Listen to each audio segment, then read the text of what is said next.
Hello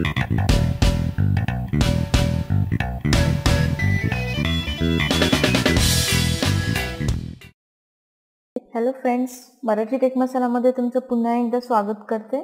आज आपण बघणार आहोत म्युझिक्समध्ये पिक्चर्स कसे प्लेस करतात। म्हणजेच तुम्ही बघतात की एखाद्या म्युझिकमध्ये त्या मूवीचं कव्हर पिक्चर असतो किंवा एखाद्या म्युझिकमध्ये आपण आपले स्वतःचे पिक्चर्स पण टाकू शकतो। तर आज आपण बघणार आहोत की म्युझिक्समध्ये पिक्चर्स कसे प्लेस करतात। फर्स्ट गुगल ब्राउझरमध्ये MP3 टॅग हे एंटर करा।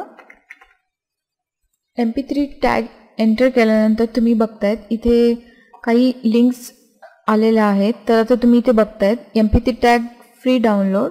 त्याचे तुम्ही स्टार्स बघतायत। मी या लिंकवरती क्लिक करून हे सॉफ्टवेअर डाउनलोड करते, फ्री MP3 टॅग। तर तुम्ही इथे बघतायत की सॉफ्टोनिक हे सॉफ्टवेअर आहे। या सॉफ्टवेअरचा आपण यूज करून म्युझिक्समध्ये आपण स्वतःचे पिक्चर्स प्लेस करणार आहोत। तर आता इथे तुम्ही बघतायत MP3 टॅगची वेबसाईट ओपन झालेली आहे। तर आता तुम्ही इथे बघतायत फ्री डाउनलोड, यावरती क्लिक करूया। आता इथे तुम्ही बघतायत इथे एक मेसेज आहे, MP3 tag free download always available from the Softonic servers, free and fast download, always available, tested virus free. म्हणजे हे सॉफ्टवेअर व्हायरस फ्री आहे। तर आपण आता इथे खाली अल्टरनेटिव्ह डाउनलोड वरती क्लिक करूया। आता तुम्ही बघतायत हे सॉफ्टवेअर डाउनलोड होत आहे। तुम्ही इथे आता खाली बघतायत MP3 टॅग हे सॉफ्टवेअर डाउनलोड होत आहे। हे सॉफ्टवेअर 3 MBचं आहे। आता आपण इथे खाली बघतात MP3 टॅग हे सॉफ्टवेअर डाउनलोड झालेलं आहे। आता आपण याला ओपन करून हे इन्स्टॉल करूयात। आता आपण इथे लँग्वेज सिलेक्ट करूयात। आपण ही इंग्लिश लँग्वेज सिलेक्ट केलेली आहे। Okay, next, I agree, next, next and install. तर हे सॉफ्टवेअर इन्स्टॉल होत आहे अँड फिनिश। आता तुम्ही इथे डेस्कटॉपवर बघतायत इथे खाली MP3 टॅग हे सॉफ्टवेअर इन्स्टॉल झालेले आहे। आता याला आपण ओपन करूया। आता तुम्ही इथे बघतायत एक विंडो ओपन झालेली आहे। आता आपण याला रिसाइज करूया।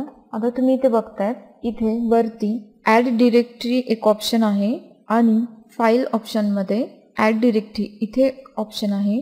तर या दोन ऑप्शनपैकी तुम्ही कोणत्याही ॲड डिरेक्टरीमध्ये जाऊन तुम्ही यामध्ये सॉंग्स ॲड करू शकतो। आता ॲड डिरेक्टरीवरती क्लिक केल्यानंतर आपल्याला इथे सॉन्ग तर दिसत नाही आहेत। आपल्याला इथे एका फोल्डरमध्ये सॉंग्स घेऊन ते फोल्डर सिलेक्ट करावं लागेल।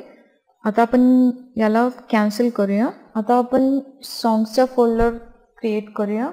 आता इथे ॲड डिरेक्टरीवरती क्लिक करून आपण सॉंगचे फोल्डर सिलेक्ट करूया, डाउनलोड्स। आता इथे तुम्ही बघतायत की इथे सॉन्ग दिसत नाही आहेत, सॉंगचे फोल्डर दिसतात। ते सॉन्गवरती क्लिक केल्यानंतर सॉंग्स फोल्डरमधले नाहीत दिसत आपल्याला। जसं यावरती सॉंग्स फोल्डर सिलेक्ट करून घेऊयात, सिलेक्ट फोल्डर। आता तुम्ही इथे बघतायत त्या फोल्डरमधले 2 सॉंग्स इथे आलेले आहेत। आपण आता इथे एक सॉन्ग डिलीट करूया।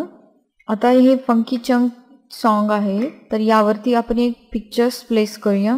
आता इथे तुम्ही बघतायत खाली एक बॉक्स दिलेला आहे। इथे राईट क्लिक करून ॲड कव्हर। आता आपल्याला कोणती पिक्चर प्लेस करायची ते आपण इथे सिलेक्ट करूया। आता आपण एक इमेज ओपन करतो। आता तुम्ही इथे बघतायत की या बॉक्समध्ये मी जी पिक्चर घेतलेली आहे ती इथे प्लेस झालेली आहे, मराठी टेक मसाला। आता इथे वरती बघतायत तुम्ही इथे टायटल फंकी चंक नेम दिलेला आहे, आर्टिस्टचं नेम दिलेले आहे। तुम्ही या टायटल किंवा आर्टिस्ट, अल्बम याचं तुम्ही नेम चेंज करू शकता। तुम्ही इथे इयर पण टाकू शकता। अँड इथे या सॉन्गला आता पिक्चर टाकून झाल्यानंतर इथे वरती ऑप्शन आहे सेव्ह, यावरती क्लिक करा। तर आता तुम्ही इथे बघतायत saved tag in one files. म्हणजे या पिक्चरवरती मराठी टेक मसाला ही पिक्चर सेट झालेली आहे। आता आपण ओपन करून बघूया, open with Windows media player.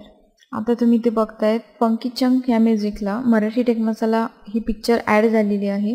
तर अशा प्रकारे आपण म्युझिक्सला आपले स्वतःचे पिक्चर्स पण प्लेस करू शकतो। जर तुम्हाला हा व्हिडिओ आवडला असेल तर लाईक अँड शेअर आणि सबस्क्राईब करा मराठी टेक मसाला चॅनल। थँक्यू।